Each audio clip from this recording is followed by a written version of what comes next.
You are listening to Off the Shelf, a podcast by The Conference Board. Hello, my name is John Metzelaar, and it's a pleasure to welcome you to this edition of Off the Shelf.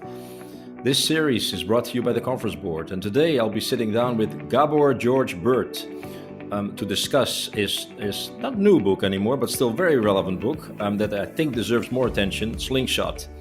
Gabor, welcome to this podcast. It's a thrill to have you. How are you doing? Thank you, John. A pleasure, as always, to be talking with you. Yeah, Gabor and I met. We met, I guess, 6 months ago now, right, Gabor? And so Right. I invited Gabor to do a workshop on his concepts to my Chief Technology and Innovation Officer Council, the Conference Board. By the way, if you are a Chief Technology or Innovation Officer and you are interested in all this work, you may apply to my council. But that's beside the point for today. Gabor, let's jump straight into the many insights that I'm sure you want to share, that you have to share. And I want to start with Slingshot. I love the title of the book, but there's obviously more behind the title that I can just see and that the audience can hear. So why don't you go and introduce yourself a bit by explaining where does the Slingshot come from? Yeah, no, that's a very good place to start. I think what's relevant to mention that I was one of the original core experts behind the concept of blue ocean strategy, which I think many of the listeners will be familiar with. Blue ocean strategy became recognized as the most influential business or leadership or strategy concept of the new millennium.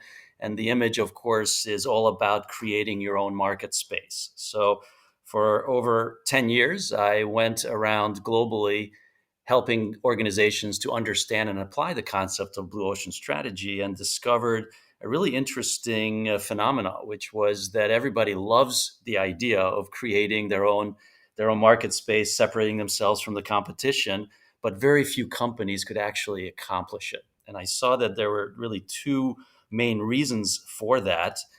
Firstly, that they didn't know where to begin. Where was their blue ocean? How should they start looking for it and then capturing it? And secondly, it was the view that blue ocean means doing something completely new, leaving behind what you're doing today and getting out of your comfort zone. And so I created Slingshot as a framework and as a platform, as also the title of my book, in order to address this seeming disconnect. And the reason I picked Slingshot is because, of course, it's reminiscent of childhood playing, and it's a universal symbol of that, of our childhood sense of curiosity, creativity, innovation, and a sense of wonder, even. And I think that my whole point with this symbol is to say that, to me, this is our natural self that we kind of neglect as we mature, as we become adults and business leaders.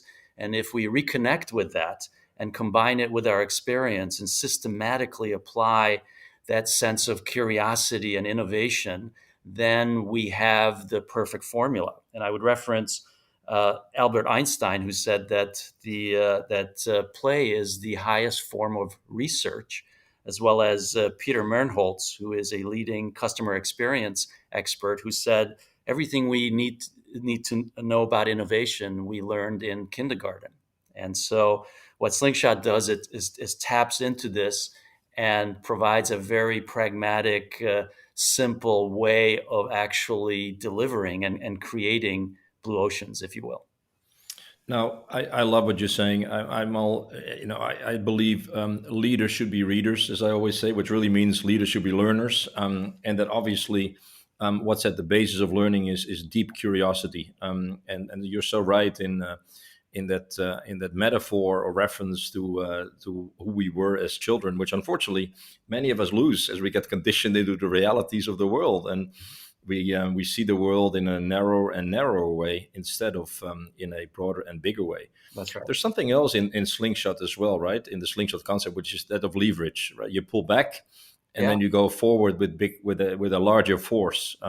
What's up with that? That's right, and that's also why it was such a perfect symbol for me, because not only is it about childhood sense of play and curiosity, but also the mechanics of a slingshot, as you say, is all about pulling back against an elastic that allows us to then thrust forward a projectile, a stone, for example, or a ball. And to me, that's a perfect metaphor for what we want to be doing, is that we want to continuously kind of put pressure against what I call self-imposed mental boundaries. And when we do that, then we're able to launch ourselves forward into new space of increased and expanded relevance to our customers and high growth. And the third element of Slingshot, of course, is that it's also very closely tied to a sling, which was the weapon of choice for David in his fateful battle against Goliath. And there again, the analogy is that when you're thrust into a situation, and you can make the claim that's what we're all facing right now because of COVID, that seems overwhelming. If you do something unexpected and innovative that puts you in control, then you become the master rather than the victim of that situation. And I think, again, there's a connection that I talk about in the introduction to my book referencing this very story. So the point on curiosity is wonderful. And you lived that yourself. You're such a wise man in terms of knowing your history, knowing how humans work. What's your background actually? How have you become so wise? Oh, well, thank you for that label. I don't know if I can live up to that, but I think it's all driven by curiosity, and I'm sure it has to do with the fact that I was born in Budapest, hence my Hungarian name and heritage. But at a fairly young age, I was transported to the U.S., which was a completely different environment. I didn't speak a word of English, and I think that sort of cultural immersion it just instills a sense of continuous wonder and curiosity. And so that was a big part of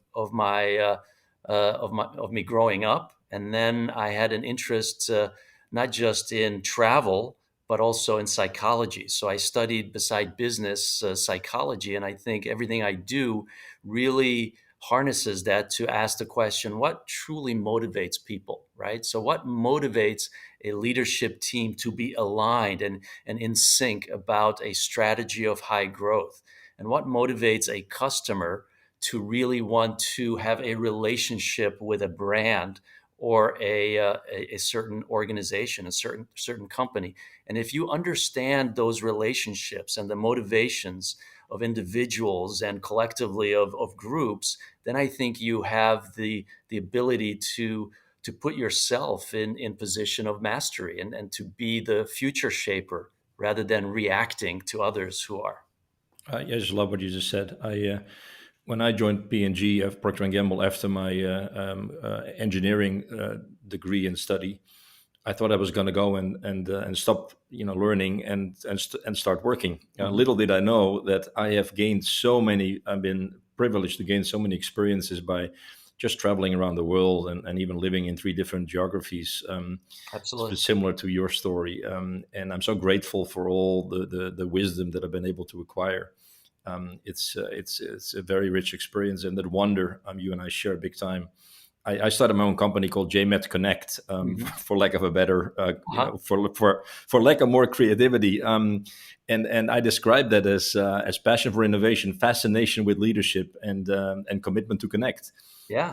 And so That's wonderful. this is a nice conversation. But no, absolutely, and that's every time we talk, I see more parallels and kind of more just overlaps between our experiences and perspectives, and it's really refreshing because you're right. Everything we're talking about is not common or not intuitive to people in leadership, and every study currently shows that there is a fundamental change in the primary core qualities that leaders must acquire and must embrace in order to be successful in this ever unpredictable world that we live in. And this is fundamental to that. This ability to embrace curiosity, to embrace change, and to be at the forefront of that rather than, again, always trying to keep up is right there. leaders create a learning culture, what I call a love of learning culture, and lead by example. Be the learner that you Yep. want your people to be, because that's the only way to survive in this VUCA on steroids world where the That's only it. constant is change. That's it. That's it. Now, to that point, let us get a bit more tangible. Sure. So you mentioned Slingshot, the concept. Love it as a starter. But you also said that blue ocean strategy is a great concept, but like many of those concepts, how how do you go about it? Right? It sounds great, Mhm. but then how do you extract value from the concept ultimately? Because innovation is only successful when you extract value. Yes. And I know you have a three-pronged process that you Mhm. follow. Mhm. You want to kick us off with the first? Yeah. So in fact, I'll put it in proper context. So I mentioned earlier that a big kind of difficulty for companies was this notion that blue ocean must be about disruptive innovation, that you have to do something completely new. So what I do in Slingshot is to say, no, you don't need to think that way. Think about blue waters on three levels. First, start with blue lakes, which is the most immediate, most near to what you already know, because it's all about just refreshing and optimizing what you're already doing. Then you can progress to what I call blue sea, which is expanding what you're doing. And then the third level is blue ocean, which is creating new market space, something that hasn't existed before. And on each three of those levels, I do talk about three core principles.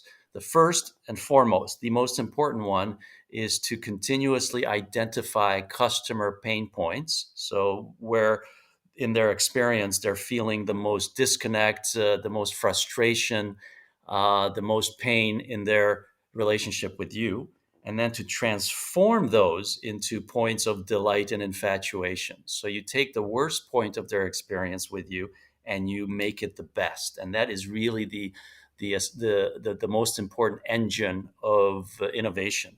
And the two others that accompany that is to continuously expand the value proposition that you deliver to your target audience. And the third is to take advantage of what I call the innovation shortcut, meaning that you don't ever need to invent anything, but rather find new combinations of existing components that unlock unprecedented customer value.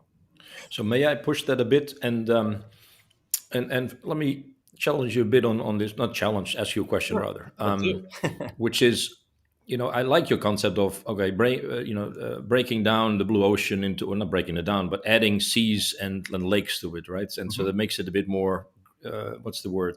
Practical Gradual, or a bit more practical. Yeah, Mhm. it's more achievable. Yes, Having said that, though, many companies, many innovation leaders are finding themselves stuck in blue lakes, yes, because they have been conditioned into doing incremental innovation Mhm. for 20, 30, 40 years. Mhm. And and it's difficult for them to get out of that mindset of knowing what you do, loving what you do, and doing it better and doing more Yes. of it. So how do you go and get people, make them jump from the blue lake into a blue ocean at some point? Yes, great question. So I do a couple of ways. First of all, I think just the whole imagery of blue waters is actually a really good basis for making that transition, because you may start out with a blue lake idea, but you can discover that by pushing it further, it becomes a blue sea or even a blue ocean concept, the same way that a lake flows into a sea, which flows into an ocean. And the way that I actually do that, in terms of the practical application of expanding the view of, or the mindset of a leadership team, as you described, is through a process that I call the accordion chart mapping. And so, just like the instrument, the whole point of an accordion chart is to systematically stretch the definition of what business you are in, from the most narrow, which most companies focus on, to the most broad. And this is always, in my work with leadership teams, the most mind expanding and even difficult, but the most rewarding exercise, because as you say, they are so focused on the most narrow definition of their business that they don't take a step back and ask, what is the bigger market space that we're part of? And once you start doing that, you're unlocking all kinds of larger strategic opportunities and market spaces. So it's a very fascinating, again, it's based on my psychology background kind of process. So I mean, I teach mindset, growth mindset. Carol Dweck's book is a classic, and I see many corporate leaders are embracing it as a starting point for doing exactly what you just described. Mm-hmm. I also do want to go and make now the link to your 3 points Mm-hmm. and dive into the second one, which is, I guess, building on what we just started to have the conversation on, right? Mm-hmm. Yes. Which is, what is the business you're in? And how can you expand value for your corporation by driving definition of that, widening it, Yes. and experiment in this, right? Yes. What's the purpose? What's your core purpose as a corporation? That's right. And how do you drive that to your where to play choices? Mm-hmm. And that leads you to go and have the boundaries for your experimentation, learning, and scaling ultimately when you get it right. So can you speak a bit more to that and maybe give a tangible example of a corporation that you've seen doing that particularly well? Yeah, and that is absolutely critical because your ability to become relevant to your audience, your target customers, is only limited by, again, how you define what it is that you do, what value you bring to them. So the more that you can expand on that, but again, expansion doesn't mean that delusion that you're going to get into everything. It means a broader focus of what you do. Then it opens up all kinds of strategic possibilities. So happy to give you some examples. So Ikea is a furniture company, yet it defines its business as creating better everyday life. Okay, and in fact, it's moving away from the label of being just a furniture company. A Turkish tire manufacturer, Kordsa, defines its business as we reinforce life. So you can That's see brilliant. that if you move away from looking at yourself as just being in the tire business, but how you are relevant and how you add value to core human or values of, in this case, comfort and safety, then that opens up your strategic possibilities. Another favorite of mine is Nintendo. So Nintendo, of course, makes video games, but it defines its business as we make people smile, right? And I always challenge my corporate partners and client companies to limit their definition, the broader definition of their business, to just 4 words. Because I think if you can capture it within 4 words, then you have something that's memorable, that is very focused rather than diluted. And my last example is, of course, Starbucks, who's in the coffee business, but they define their business as human connectivity, right? And so I think all those examples speak to the point that we're making, is that sure, you have a core business, but that shouldn't limit the way that you define the value that you actually bring to your target audience. And the more you can elevate the definition of that value to core human desires and needs, the more you can connect with your customers on a deep level. Yes, these are excellent illustrations and a wonderful explanation. When I was working at P&G, we had this, purpose, values, principles (PVP) that we always live very strongly, and they were sort of ground in stone. So when I went out in my second career and started to teach and talked about purpose, I used to say that purpose is something that doesn't change. That's stable, right? And that can last 100 years. Little did I know that in the last few years, I see companies changing their purpose, updating their purpose left, right, and center, because they are. I think because they see how they can tap into the broader opportunities that today's VUCA world, VUCA on steroids world represents, even before COVID, and definitely after COVID. Yeah. So no, absolutely, it's a fascinating time. There's certainly unprecedented things going on currently, and again, everybody has the choice of looking at that as a tremendous opportunity and be excited by the possibilities, or kind of shrivel away from the challenge and look at it all as dangers and obstacles. And so that's really where we're at right now. So, principle number one, get clear on your purpose, update your purpose as you see appropriate. Mm-hmm. Think about it long and hard because you got to get it right. Maybe 4 words, as you said, and it will help you define the business that you're in, but also, more importantly, the business that you want to be in into the future. With that, I'd like to go and take a little break for a short announcement. Looking for additional business insights in this subject area and beyond this podcast, go to tcb.org and explore our Human Capital Centre. Uncover a large array of products hosted by the Conference Board in focus areas like diversity and inclusion, talent management, and many others. Products include peer-to-peer networking events, expert briefings, publications, data and analysis, webcasts, videos, and blogs. And welcome back, everyone. So we're talking with Gabor George Burt, having a fascinating conversation about his book Slingshot and about 3 principles that Gabor has developed to make blue ocean strategy more actionable. And that's very much in tune with what we are and what we are about at the Conference Board, which is helping you with actionable and tangible insights. So we talked, what's the word? Pillar number 1, Okay. which is getting purpose right, defining the business you want to be in. So principle number 2 is all about the consumer, right? Once you have decided as a corporation where you want to play, then it becomes important to think about your customer. And you've coined already in this call the word infatuation. Yes. I love that word. And I think it's also very relevant in the way that people got to think about the consumer. Satisfaction is not enough. Delight is not even enough. But you're going to make the point that that the corporations need to focus on infatuating their customers. Yes. I'll turn it over to you to explain that.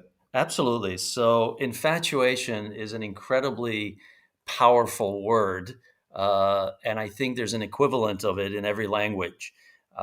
And the power of it comes from the fact that it means 2 things simultaneously. And I think it's the only one among all these very emotionally heavy words, whether it's delight or enchant or charm or wow your customers. Infatuation, among all those that go well beyond satisfaction, is the one that has both a component that means a very strong emotional connection, but also it has a time element that's implied, that it's very fleeting, it's very short-lived, it's very temporary, right? And that's what makes it so special. And my whole contention is that when a customer receives a market offering that really resonates with them, they first react to it emotionally. They love it and they are blinded by its shortcomings. That's infatuation. But after a short period of time, all those new qualities that grab them emotionally will become the new standard, the status quo, and will start exciting them emotionally less and less up to a point where there is no emotion. It's just functionality. And at that point, they can be susceptible to leave you and to go to another customer, another brand that provides better functionality. So understanding this cyclicality, which I call the infatuation interval, which is followed by what I call the entitlement period, is critical for any company to understand how to keep customers excited and connected, because it tells you not just what to do, but when to innovate, right? So you want to time your innovation when your customers are still in their infatuation interval with you, and before they enter their entitlement period. So that's the logic and the concept. I always, in my class, I always reinforce the point that customer needs, consumer needs are always increasing. They are never satisfied. And that's, I guess, the point that you're making. I remember, I always give the example when I got my first computer in the US, I guess I was there in '97. I think it was, maybe that was my first one. And this monster comes in with a big thing you got next to your legs. You couldn't even have space for your legs anymore. Remember? Yeah. And then you plug it in the phone line. And then the thing opens up, and then this thing went, this little circle, it kept on going because the page was loading. It could take 45 seconds for a page to load, but that was normal. Yes. Now my son works at Google, and I think he told me that if a page doesn't load at 0.6 seconds, then your customer is fed up and moves on. Yes. I think that's always, I find that personally a dramatic illustration of how customer needs are always changing. And that will not go away. If anything, it will accelerate, right? Oh, absolutely. And that's exactly, I once did a talk where I took stage with a phone from the early 1900s, right? It was one of the original where it was like almost a meter long device that you had to crank. And I said, I'm sorry to to bring my phone with me, but I'm expecting a really important call. I hope you don't mind, right? And my whole point was just that we rarely take the time to reflect how far we have come in terms of everything that surrounds us, that we feel entitled to, such as this, smart device that we have in our pocket that actually is literally our connection to the entire world. And just less than 100 years ago, it was really a ritual to make a call to reach someone else. So yeah, absolutely. And I was making the point, accelerate, that this is accelerating.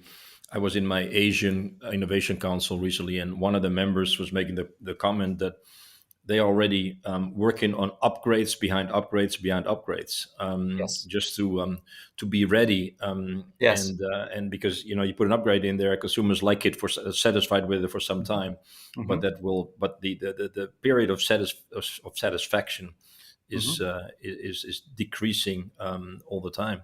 Yes, yeah, it's fascinating. It's fascinating, but there's also a drawback to that, right? Because if you introduce innovation too quickly, then you're causing confusion. So if someone is still really emotionally connected, let's say, to their current smartphone, and you're introducing your next generation at that time, then you're confusing them because they're not ready yet to really embrace your new offering. So this cuts both ways. You can certainly speed things up, but if you speed things up too much, then you're cannibalizing your own customer base. So that's why understanding exactly the infatuation interval of your business is such a useful tool. Well, and it also gets back to your point around, be ready with blue lakes, right? Yeah. Incremental innovation, be ready to explore blue seas. What else can you do with what you have?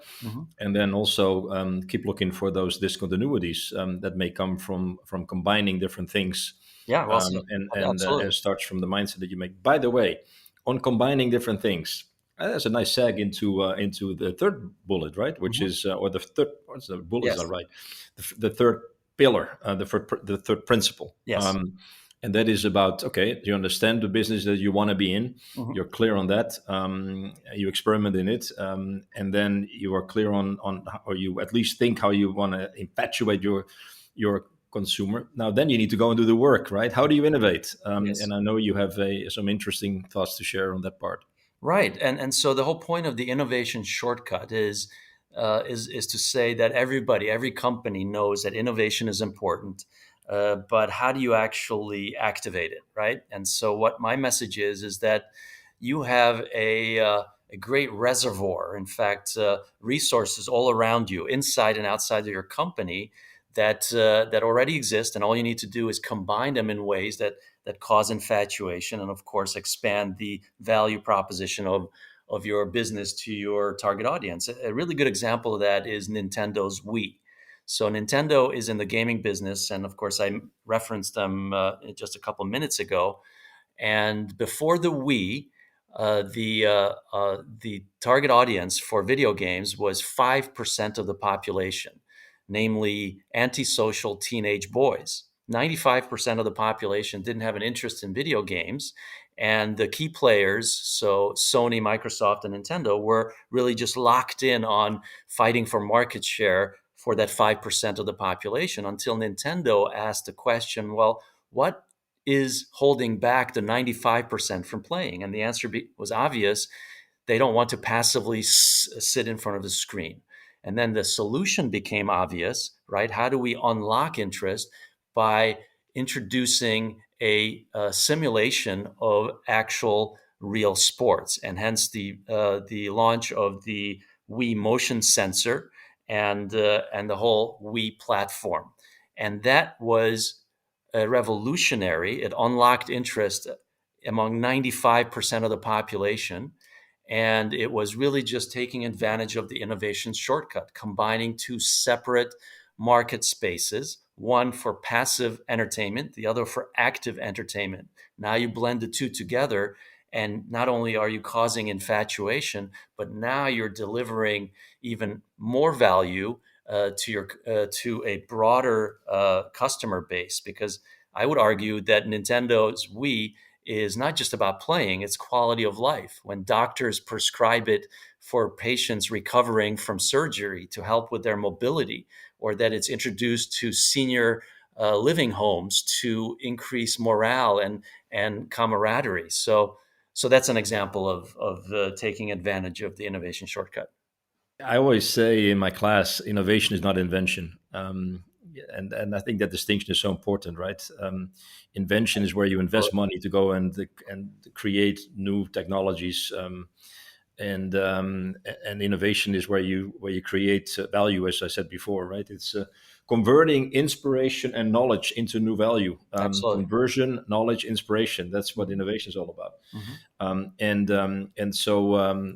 So that needs to be kept in mind. And so many of the innovations don't even use new technologies. They are just creatively combining things that have happened more recently, maybe, and sometimes a bit longer ago. That's right. Into new value. I mean, take Uber and Airbnb as I think beautiful examples of that, right? Yeah, and also Nintendo, and that was one of the really interesting thing about it is that they took off-the-shelf components to create Nintendo's Wii. So technologically speaking, their customer interface was not cutting edge at all.